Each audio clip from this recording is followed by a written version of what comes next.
வணக்கங்க. நம்ம கூட்டு குடும்ப சமையல் வந்து கேரட் பீன்ஸ் பொரியல் தான் செய்ய போகிறோம். வாங்க இது எப்படி செய்யலான்னு பார்க்கலாம் வாங்க. அதுக்கு வந்து ஒரு வடைச்சட்டி வச்சுருக்கிறேன். எண்ணெய் ஊற்றிக்கலாம். கடுகு, கடலைப்பருப்பு, பொடியாக நறுக்கின பெரிய வெங்காயம், பச்சை மிளகாய், கருவேப்பிலை.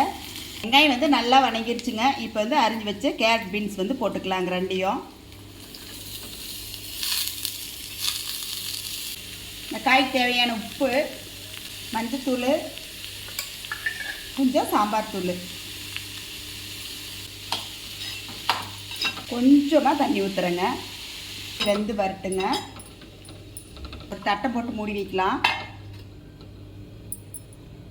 தட்டம் எடுத்து பார்த்துக்கலாங்க. நம்ம கேரட் பீன்ஸ் எல்லாம் நல்லா வெந்து வந்துருச்சு பாருங்கள். நிறைய வந்து தண்ணி ஊற்றக்கூடாதுங்க. காயெல்லாம் செவந்து போய் அதில் இருக்கிற சத்தே பூரா போயிடும். பாருங்கள் எப்படி வெந்திருக்கு பாருங்கள்.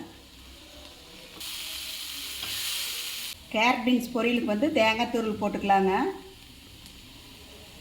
பாருங்கள் எவ்வளோ நல்லா இருக்குது, எவ்வளோ சூப்பராக இருக்குது பாருங்கள். எல்லோரும் வாங்க சாப்பிட்லாம் வாங்க. நீங்களும் உங்கள் வீட்டில் செஞ்சு சாப்பிட்டு பார்த்துட்டு எப்படின்னு சொல்லி சொல்லுங்கள். எங்கள் வீடியோ பிடிச்சிருந்தா லைக் பண்ணி ஷேர் பண்ணுங்கள். நன்றிங்க.